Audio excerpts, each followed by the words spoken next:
И я хочу опровергнуть этот миф о том, что шейх Мансур якобы занимался так называемым кавычках национально-освободительным движением.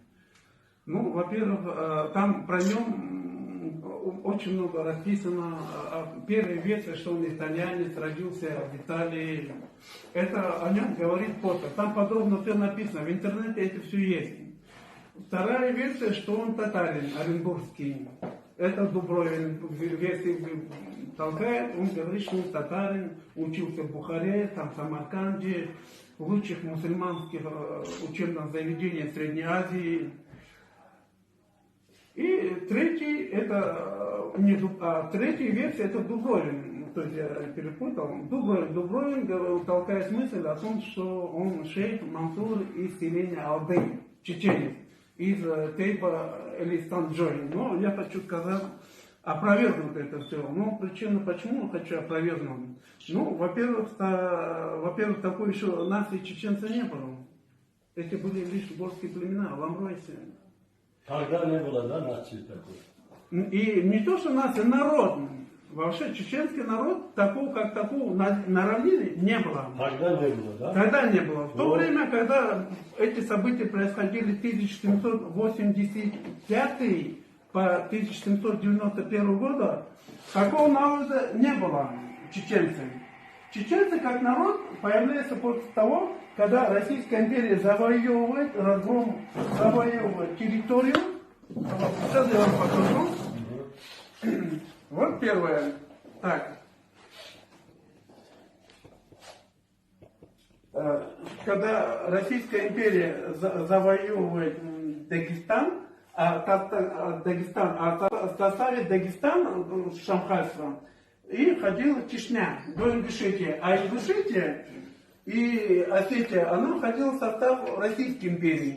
Вот как раз-то, ну как чеченцы могли быть таким народом, они же жили в горах. То есть чеченцы, здесь я как раз дал вам эти родословные происхождения чеченцев, они же кахетинцы, грузины, северные кахетинцы. Там подробно написано, у вас есть на руках. То есть чеченцы, Шамхал их переселил из Грузии, из Северной Кахетии, на свой Северный Кавказ, в горную часть, своей участка территории. Это его территория владения была. Практически наравне их не было. Если там почитать Хачхалык, это еще тоже мифология Хачхалык. А на самом деле, мое утверждение то, что их чеченцев практически не было. Они жили в горах.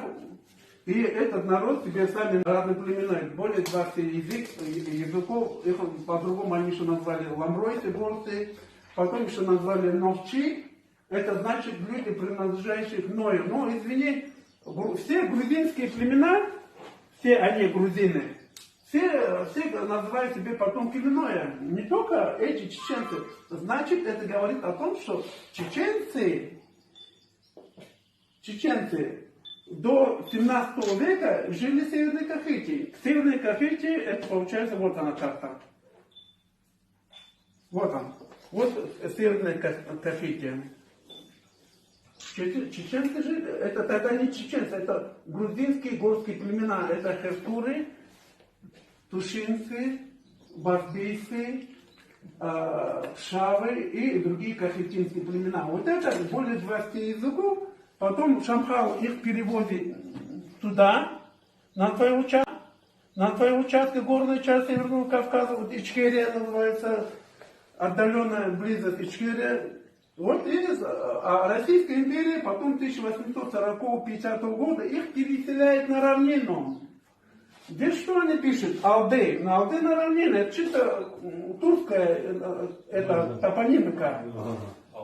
Да, это впереди, по-моему, да? Перед, да. А где-то они что пишут? Это немцы, это Поттер что пишет? Они пишут, что якобы был. Чеченцы тогда уже было. Это тоже удивительный факт. И еще одно. В 1735 году, когда этот крымский хан идет, в 1735 году крымский хан идет на помощь Эльдархану, это племяннику Адильгирею, который он хотел, крымский хан, по по просьбе османского императора, они хотели на трон, шамханский трон, посадить Эльдархана. Но, да, Эльдархана. Вот по пути Ханкарки и Ушейны происходит какое-то странное сражение. Но это практически равнина, предгорная часть. И там якобы чеченцы разгромили армию крымского хана. Но это, извини, это боеспособная регулярная армия. А там эти горские племена, которые еще не обучены военному делу, разноплеменные, разношерстные, и тем более друг другу враждовал, непонятно, как они могли разгромить его. И это они разгромили, как он пришел в Тарки. Это тоже непонятно, это все из области мифологии.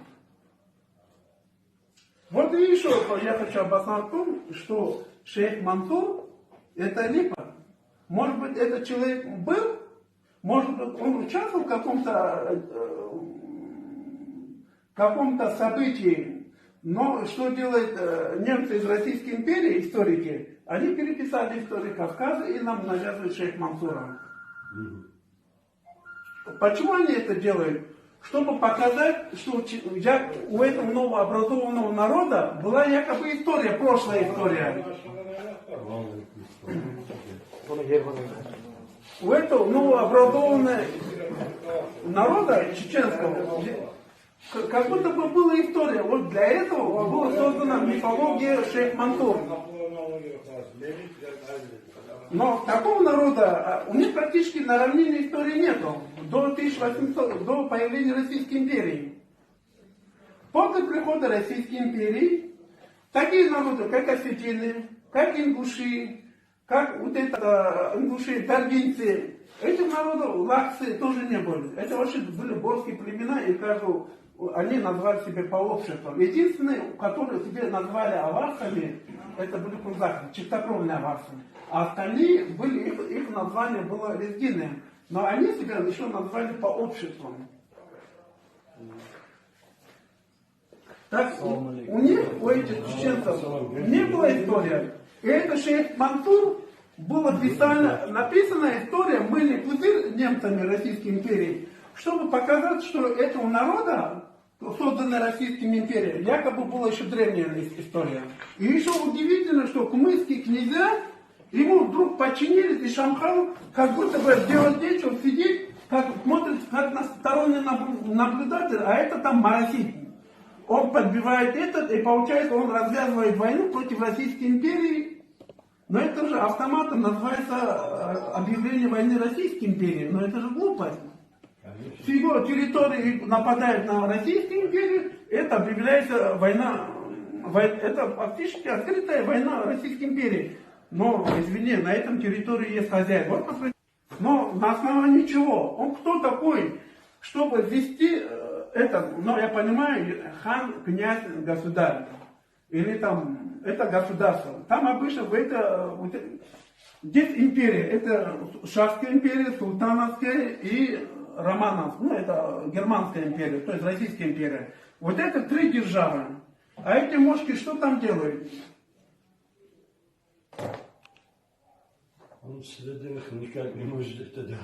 Ну, поймите, что мошки там делают, когда там три огромных империи, Российская империя, тем более она, это самая такая продвинутая, это Германская империя. Практически весь генералитет был германский, вся аристократия была германская в Российской империи.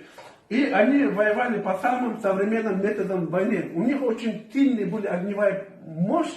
Они за счет сильной огневой мощи и военной немецкой дисциплины, они одерживали одну войну за победу за другими. То есть здесь, в Российской империи, очень была развита немецкая передовая военная наука, европейская. Вот как вы думаете, вот, например, пришла профессиональная армия и ополченцы. Самозванцы. Ну, они могут воевать между собой. Профессиональная армия, эти, они даже до прямого боевого столкновения не дойдут, как этих всех ополченцев, как куропаток перебьют. Один, и все, разговор